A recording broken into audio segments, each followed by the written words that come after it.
తీర్థయాత్రల channel వీక్షిస్తున్న ప్రేక్షకులందరికీ కూడా మార్గశిర మాస శుభాకాంక్షలు. మొన్నటి వరకు మనం కార్తీక మాసంలో శివకేశవులను పూజించుకున్నాం, వారి యొక్క మెండైన ఆశీస్సులను కూడా పొందాం. కార్తీక మాసం తర్వాత వచ్చే మార్గశిర మాసం సాక్షాత్తు సిరుల తల్లి శ్రీ మహాలక్ష్మీదేవికి అత్యంత ప్రీతికరమైన మాసం. ఈ మార్గశిర మాసంలో ప్రతి గురువారం రోజున భక్తులు వరలక్ష్మి వ్రతాన్ని కనుక ఆచరిస్తే వారి ఇంట్లో కనక వర్షం తప్పకుండా కురుస్తుంది. మార్గశిర మాసంలో ప్రతి గురువారం వరలక్ష్మి వ్రతం చేయడం ఆనవాయితీగా కూడా వస్తుంది.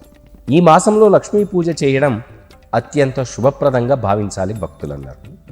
ఈ వ్రతాన్ని ఆచరించడం వల్ల ఆ ఇంటిలో ఆర్థికంగా బలపడతారు కూడా.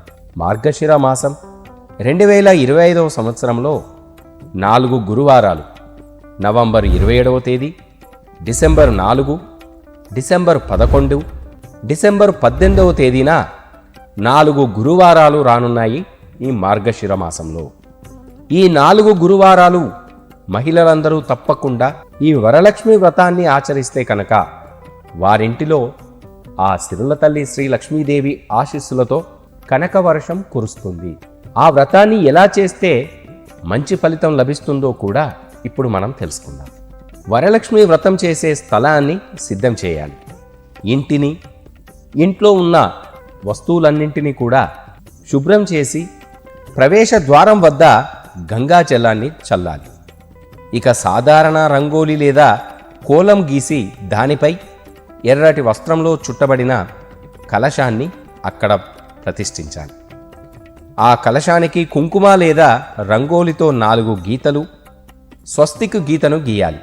ఇలా గీయడం ద్వారా 4 వేదాలు ఆ స్వచ్ఛతను కూడా సూచిస్తాయి.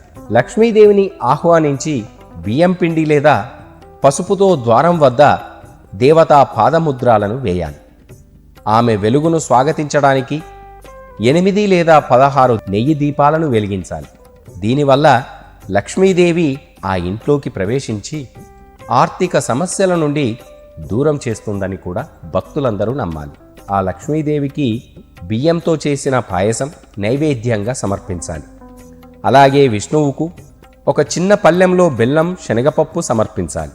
సమృద్ధికి గుర్తుగా పసుపు పువ్వులు, కొన్ని నాణేలు, కొన్ని తీయటి పదార్థాలు లక్ష్మీదేవికి అర్పించాలి.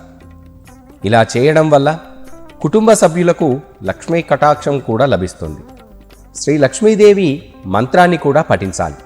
ఒక్కొక్క పువ్వుతో సమర్పిస్తూ భక్తులందరూ 2 చేతులను జోడించి ఓం శ్రీ మహాలక్ష్మియే నమః అనే ఈ లక్ష్మీ మంత్రాన్ని 108 సార్లు తప్పకుండా పఠించాలి. లక్ష్మీ గాయత్రి మంత్రాన్ని కూడా పఠించడం వల్ల ఆ ఇంటిలో శుభం చేకూరుతుంది.